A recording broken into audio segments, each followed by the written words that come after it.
Hi everyone, welcome back to the channel. In this video, we'll discuss part 2 of chapter number 10, Sher Suri. Students, I hope you'll have seen part 1 of this chapter. If not, do watch it. बेटा part 1 के video में हम लोग यहाँ तक discuss कर चुके हैं. पार्ट 2 हम नेक्स्ट टॉपिक से स्टार्ट करेंगे विच इज़ जुडिशल एडमिनिस्ट्रेशन. बेटा शेरशाह सूरी का ये मानना था कि जस्टिस का प्रॉपर एडमिनिस्ट्रेशन होना चाहिए. मतलब कोई व्यक्ति मेरे राज्य में ऐसा ना हो जो मेरे न्याय व्यवस्था से सेटिस्फाई ना हो. तो एक अच्छी न्याय व्यवस्था पे पूरा विश्वास था शेरशाह का. शेरशाह ने बहुत एम्फेसिस, बहुत ज़्यादा जोर दिया किस पे, एडमिनिस्ट्रेशन ऑफ जस्टिस पे, कि भाई न्यायिक व्यवस्था अच्छी होनी चाहिए. जितने भी सिविल केसेस होते थे मुस्लिम्स के, उन्हें डील करते थे कौन, काजी. काजी टेक केयर करेगा किसकी, उन सारे सिविल केसेस की जो किससे रिलेटेड है, मुस्लिम से. जबकि कि जो क्रिमिनल केसेस थे उन्हें ट्राई करने का काम किसका था, शिकदार. शिकदार ट्राई करेगा क्रिमिनल केसेस को, काजी ट्राई करेगा सिविल केसेस को जो किससे जुड़े हुए हैं, मुस्लिम से जुड़े हुए हैं. अब बेटा क्या क्राइम सिटी में हो रहे हैं, कौन क्या कर रहा है, मतलब रिलेटेड टू क्राइम, ये सब डिटेक्ट करने का काम किसका था, मुकद्दम का. आपको पता है था ना, विलेज हेडमैन को क्या कहते थे, मुकद्दम. तो एक गांव में क्या उल्टा सीधा चल रहा है, चोरी हो रही है, डकैती हो रही है और कोई क्राइम हो रहा है, ये डिटेक्ट करेगा मुकद्दम पे.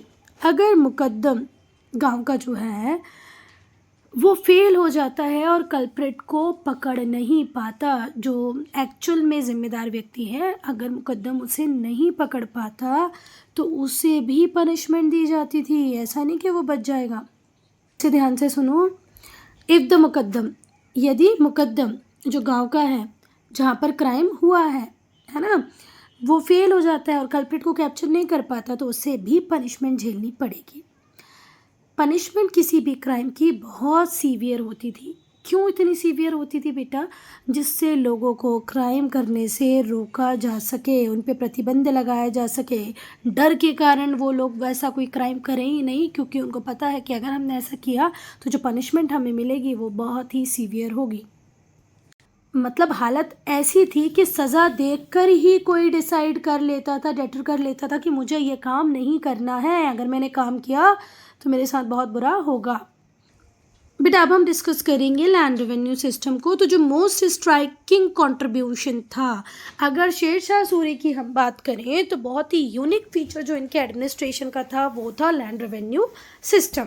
ठीक है, मतलब लैंड रेवेन्यू सिस्टम के लिए तो शेरशाह जाने जाते हैं. तो बेटा अब हम जानेंगे क्या ऐसा यूनिक था शेरशाह सूरी के लैंड रेवेन्यू सिस्टम में. फर्स्ट पॉइंट हम डिस्कस कर रहे हैं. तो बेटा सबसे पहले तो इन्होंने एक्चुअल मेजरमेंट कराया किसका, शोन लैंड का. देखो बेटा ज़मीन तो इतनी है, पर हो सकता है इतनी ही ज़मीन पे हम कल्टीवेशन कर रहे हैं, तो एक्चुअल शोन लैंड कितनी हो गई, ये इसका प्रॉपर मेजरमेंट कराया. ठीक है, और उसके बेसिस पे इन्होंने रिवाइज़ किया लैंड रेवेन्यू को. असेसमेंट ऑफ लैंड रेवेन्यू को किसके बेसिस पे डिसाइड किया कि भाई कितनी ज़मीन पे एक्चुअल में खेती होती है. जितनी ज़मीन पे खेती होती है उसके हिसाब से हम लैंड रेवेन्यू लगाएंगे. दूसरा, फर्टिलिटी के बेसिस पे किसी ज़मीन की उपजाऊ शक्ति जितनी होती है, कि भाई कोई ज़मीन ऐसी है जहाँ पर बहुत ज़्यादा प्रोडक्शन हो रहा है, कोई ज़मीन ऐसी है जहाँ पर जो प्रोड्यूस हो रही है वो बहुत कम हो रही है. तो on the basis of fertility इन्होंने ज़मीन को डिवाइड किया था 3 पार्ट, मतलब 3 कैटेगरी में. गुड, जिस पे बहुत बढ़िया प्रोडक्टिविटी है, मिडलिंग जिस पे ठीक ठाक प्रोडक्टिविटी है, बैड जहाँ प्रोडक्टिविटी है ही नहीं. बेटा शेरशाह ने कितना फिक्स किया था रेवेन्यू, 1/3. ठीक है, Shershah fixed 1/3 of the produce as the share of the state. मतलब आपका जो भी प्रोड्यूस होगा, जैसे आपने अपने खेतों में 300 क्विंटल प्रोड्यूस किया तो उसका 1/3 मतलब आपको 100 क्विंटल किसको देना पड़ेगा, स्टेट को, मतलब सरकार को देना पड़ेगा. Peasants had the liberty to pay, और जो पेजेंट्स थे, मतलब जो किसान थे, उनको पूरी लिबर्टी थी. वो चाहें तो कैश में पे कर दें और चाहें तो ग्रेन भी पे कर सकते थे. अगर मैंने वीट ग्रो किया तो मैं वीट पे कर सकती हूँ, राइस ग्रो किया तो मैं राइस पे कर सकती हूँ. अदरवाइज़ मैं ऐसा भी कर सकती हूँ कि उसको वीट और राइस को पहले मार्केट में सेल आउट कर दूँ और फिर अपना रेवेन्यू पे कर दूँ. क्लियर है. बेटा एक बार जब असेसमेंट कंप्लीट हो जाता था तो एक रिटन डॉक्यूमेंट बनाया जाता था जिसको हम पट्टा कहते थे, है ना। उस पे लिखा जाता था clearly, issued in which the amount और द रेंट ऑफ रेवेन्यू, भाई इस ज़मीन पे आपको कितना रेवेन्यू पे करना है वो क्लियरली मेंशन होता था उस डॉक्यूमेंट पे। इसे ध्यान से सुनना बेटा, जैसे ही असेसमेंट ख़त्म हुआ एक रिटन डॉक्यूमेंट बना, ठीक है, जिसे आप क्या कहते हैं पट्टा। उस पट्टे पे वो अमाउंट लिखा होता था जो आपको पे करना है, या रेट ऑफ रेवेन्यू लिखा जाता था जो सरकार डिमांड कर रही है, या कई बार अमाउंट लिख दिया जाता था, कई बार रेवेन्यू का रेट लिखा जाता था।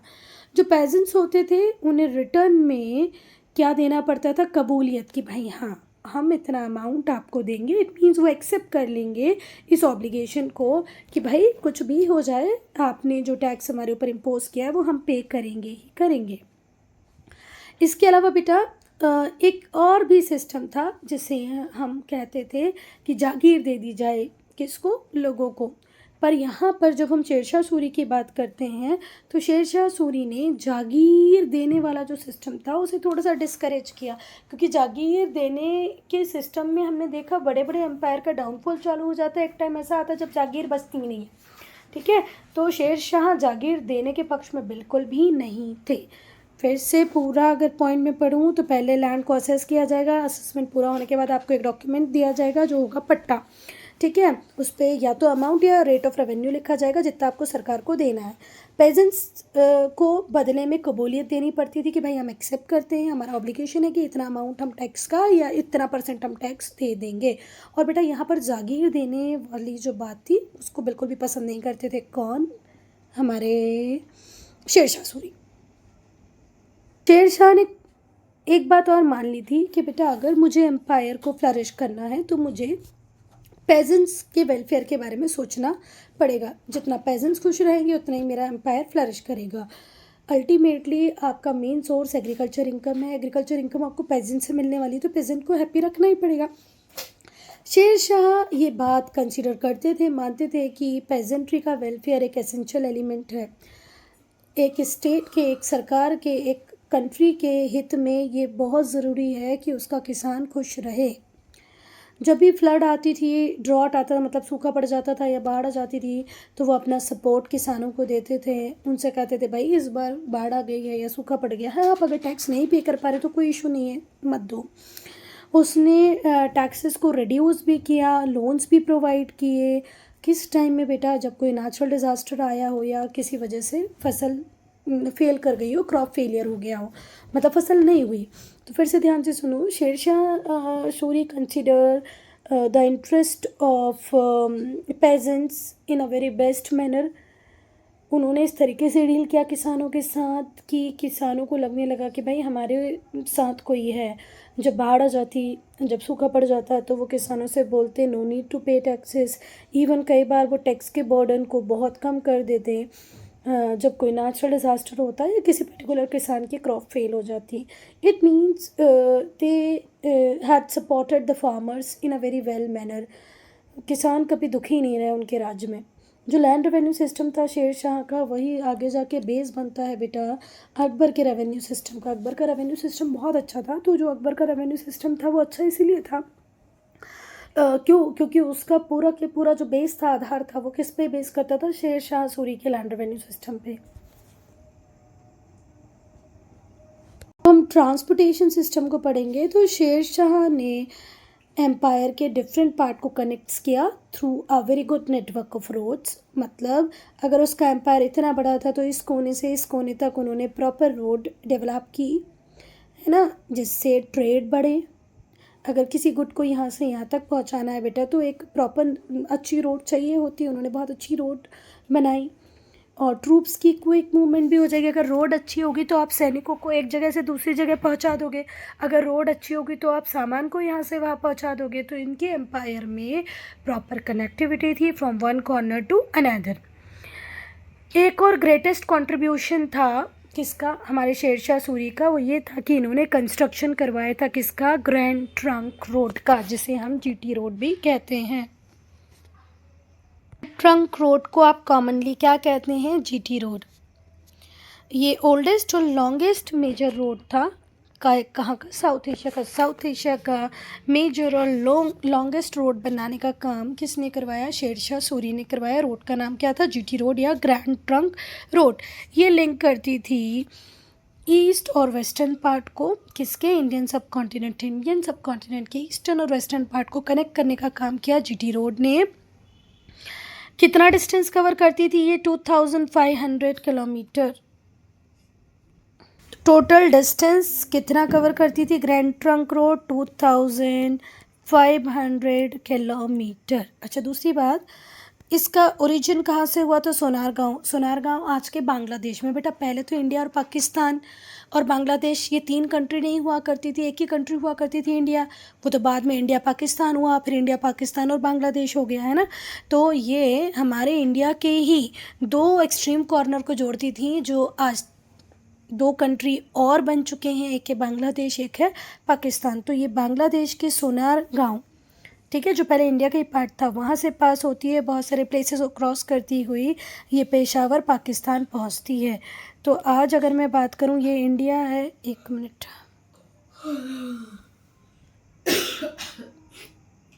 तो बेटा यहाँ पर बांग्लादेश सोनारगांव में इसका ओरिजिन होता था। पूरा ये कहाँ पहुँच जाती थी? पेशावर पाकिस्तान पहुँच जाती थी।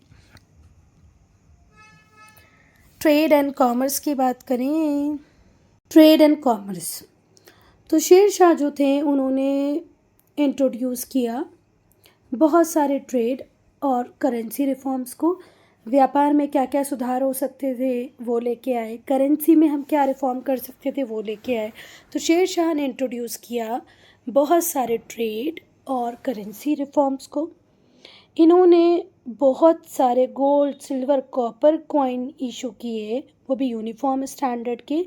ही issued a large number of gold, silver, copper, तीनों कॉइन यूज़ किए, पर वो यूनिफॉर्म स्टैंडर्ड के थे। इनका जो सिल्वर कॉइन था, जिसे रुपया कहते थे, वो स्टैंडर्ड कॉइन रहा सेंचुरीज़ तक, मतलब ब्रिटिश पीरियड तक उसे चलाया गया। आज भी बेटा जिसको अपन रुपया या रुपीज़ कहते हैं, है ना, वो किसने ही चलवाया था? शेप बदल गया, मेटल बदल गया, पर रुपया तो रुपया ही रहा। इसे ध्यान से सुनो बेटा। इन्होंने ट्रेड और करेंसी में बहुत सारे सुधार लाए, ठीक है। सबसे ज़्यादा अगर हम स्टैंडर्डाइजेशन की बात करते हैं करेंसी का, तो वो इन्हीं के टाइम में हुआ। गोल्ड, सिल्वर और कॉपर के कॉइन्स तो आए, पर वो यूनिफॉर्म स्टैंडर्ड के थे।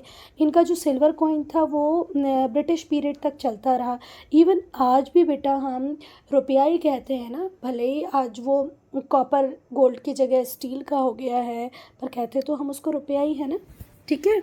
तो रुपया जो टर्म उस टाइम में ईजाद हुआ वो आज तक चल रहा है। और कॉइन की अगर हम बात करें तो ब्रिटिश पीरियड तक कॉइन चलता रहा, और वर्ड कहाँ तक चल रहा है? अब तक चल रहा है। जो गोल्ड कॉइन थे उन्हें मोहर कहा जाता था, और जो कॉपर कॉइन थे उन्हें दाम्स कहा जाता था।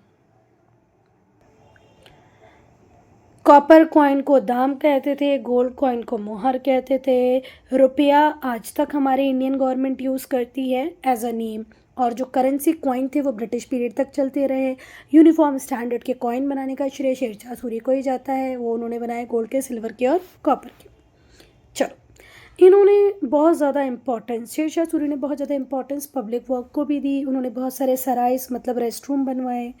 ये जो सराय थे ये कम्युनिकेशन नेटवर्क के भी बहुत काम आते थे, चौकीज़ की तरह काम करते थे। जो रॉयल पोस्टमैन थे वो यहीं पर रेस्ट करते थे, मतलब सराय में रेस्ट करते थे। मतलब हर थोड़ी दूर पर एक सराय बनवा दिया जाता था, जिस सराय में जो इनके पोस्टमैन होते थे, रॉयल पोस्टमैन, वो रेस्ट कर लेते थे। इवन जो जाते आते लोग थे वो भी यहाँ बैठ के रेस्ट कर सकते थे। ग्रेजुअली स्मॉल मार्केट और टाउनशिप डेवलप होने लगी सराय के आसपास। जब हम देखते कि यहाँ पर बहुत बड़ा ट्रेडर्स का कारवां आके भी रुकेगा, कॉमन पीपल भी रुकेंगे और पोस्टमैन भी रुकेगा, रॉयल पोस्टमैन, तो यहाँ पर धीरे धीरे करके एक छोटा सा मार्केट तैयार हो गया कि भाई जो लोग यहाँ पर रुकेंगे वो खाना भी खाएंगे, पानी भी पिएंगे, उन्हें कोई और नीड होगी तो वो भी ले लेंगे। बेटा जो शेरशाह थे वो 2 टाइप की ड्यूटीज़ लगाते थे। उस गुड्स पे जो उनकी कंट्री में आता था, वो सारा गुड जो उनकी कंट्री में आएगा उस पे 2 टाइप की ड्यूटी लगेगी। पहला, जैसे ही वो कंट्री में एंटर होगा तब एक उसे टैक्स पे करना पड़ेगा, ड्यूटी पे करना पड़ेगा। दूसरा, जैसे ही वो गुड बिक जाएगा। तो समझ में आ गई बात। अगर कोई गुड हमारी कंट्री में आया तो एक बार तो आने का उसको ड्यूटी पे करना है। दूसरा, जब ये सेल हो जाएगा, है ना, उस टाइम में उसे ड्यूटी पे करना है। 2 बार ड्यूटी देनी पड़ेगी। शेरशाह का ये भी कहना था अपने ऑफिशियल से कि भाई जितने भी मर्चेंट्स हैं, जितने भी ट्रेडर हैं, उनको बहुत अच्छे से ट्रीट करो। कंट्री में जो आने वाला गुड है उस पर 2 बार ड्यूटी लगेगी। एक वो जब आएगी, एंटर होगी, और दूसरा जब वो बिक जाए। ठीक है। दूसरा, ये अपने ऑफिशियल्स को स्ट्रिक्ट इंस्ट्रक्शन देता था, कहता था आपको सारे मर्चेंट्स और ट्रेडर्स को बहुत अच्छे तरीके से, वेल तरीके से ट्रीट करना है। उन्होंने जो ज़मींदार थे, जो विलेज हेडमैन थे, उन्हें रिस्पॉन्सिबल ठहराया कि भैया ट्रेडर अगर तुम्हारी टेरिटरी से होकर गुज़र रहा है तो आपकी रिस्पॉन्सिबिलिटी है उसे सेफ्टी प्रोवाइड करना। ठीक है। मतलब ट्रेडर और मर्चेंट्स को भी बहुत रेस्पेक्ट करते थे। कौन? शेरशाह सूरी। क्यों? क्योंकि ये उनके रेवेन्यू का दूसरा सोर्स हुआ करते थे। लैंड रेवेन्यू के अलावा ट्रेड से ही तो आता था रेवेन्यू। तो शेरशाह पहले तो अपने ऑफिशियल्स को बोलते थे इन लोगों को बहुत बढ़िया ट्रीट करना। दूसरा, वो ज़मींदार और विलेज हेडमैन को बोलते थे, मतलब मुकद्दम्स को बोलते थे कि अगर तुम्हारी टेरिटरी से कोई ट्रेडर जा रहा है, कोई मर्चेंट जा रहा है, तो उसे सेफ्टी प्रोवाइड करना तुम्हारा ही काम है। Now literature and architecture. बेटा शेरशाह ने पैट्रोनाइज़ किया हुआ था बहुत सारे पोइट्स को, स्कॉलर्स को, लोनमैन्स को। पैट्रोनाइज़ करना मतलब संरक्षण देना कि भाई आप अपना मास्टरपीस बनाओ, तुम घर गृहस्थी की चिंता मत करो, तुम्हारा खर्चा हम दे देंगे। ठीक है। मलिक मोहम्मद जायसी जिन्होंने पद्मावत बनाया है अवधी भाषा में, वो इन्हीं के पैट्रन में थे। शेरशाह ने पैट्रोनाइज़ किया तो बहुत सारे पोइट्स, स्कॉलर्स और लर्नमैन्स को। मलिक मोहम्मद जायसी जिन्होंने पद्मावत कंपोज किया है अवधी भाषा में, वो इन्हीं के कोर्ट में थे, मतलब इन्हीं के पैट्रोनेज में उन्होंने किया। फिर बेटा शेरशाह ने ही रोहतासगढ़ फोर्ट बनवाया है और थोड़ी और बिल्डिंग्स भी बनवाई हैं, जैसे पुराना किला, ओल्ड फोर्ट एट दिल्ली। पुराना किला, old fort at Delhi Sher Shah ने बनवाया है। रोहतासगढ़ फोर्ट शेरशाह ने बनवाया है। फिर खुद का मौसलम भी इन्होंने खुद ही बनाया है, मतलब ऐसा पहला राजा होगा जो अपना मौसलम बनवाएगा, वो इन्होंने ही बनवाया है। तो मौसलम का मतलब क्या होता है? टूम। टूम का मतलब क्या होता है? समाधि। अपनी समाधि इन्होंने खुद ही बनवाई है। कहाँ पर? सासाराम में। जो टूम है वो बिल्कुल मिडिल में बना हुआ है, एक लेक के और थोड़े से रेस्ड प्लेटफॉर्म पे, हाई प्लेटफॉर्म पे। जो टूम है उसमें कंबाइंड फीचर देखने को मिलते हैं हिंदू और इस्लामिक आर्किटेक्चर के। हिंदू और इस्लामिक आर्किटेक्चर को कंबाइन करके बनाया हुआ है मौसलम। किसका? शेरशाह सूरी का। कहाँ पर बना है? सासाराम में। अगर आपसे पूछा जाए कि भाई वो कौन सा राजा है जिसने अपनी समाधि खुद बनवाई, तो वो शेरशाह सूरी हैं। कहाँ पर बनी हुई? बेटा एक बहुत ही बड़ी सी आर्टिफिशियल लेक है, उस लेक के हाई प्लेटफॉर्म पे बनाया गया है इनकी मौसलम, इनकी समाधि को। कहाँ पर? सासाराम। सासाराम कहाँ पर है? बिहार में। और ये जो टूम बना है इसमें दोनों के फीचर आपको देखने को मिलते हैं, हिंदू और इस्लामिक आर्किटेक्चर के। बेटा अब हम असेसमेंट करेंगे। खैर हम होते कौन है असेसमेंट करने वाले, वो तो इतिहासकारों ने कर दिया। ठीक है। Shershah as ruler and assessment. एक असेसमेंट देखेंगे कि भाई वो कैसे रूलर थे। शेरशाह सूरी की जो स्टार्टिंग थी वो बहुत ही मॉडेस्ट थी, फिर धीरे धीरे करके ये एम्परर की रैंक तक पहुंच जाते हैं, है ना। उनके मिलिट्री स्किल्स की वजह से, पॉलिटिकल विजडम की वजह से, राजनीतिक चतुराई भी थी, कुछ मिलिट्री स्किल्स भी थे, इसकी वजह से ये राजा तो मतलब एम्परर तो बन जाते हैं, सम्राट बन जाते हैं।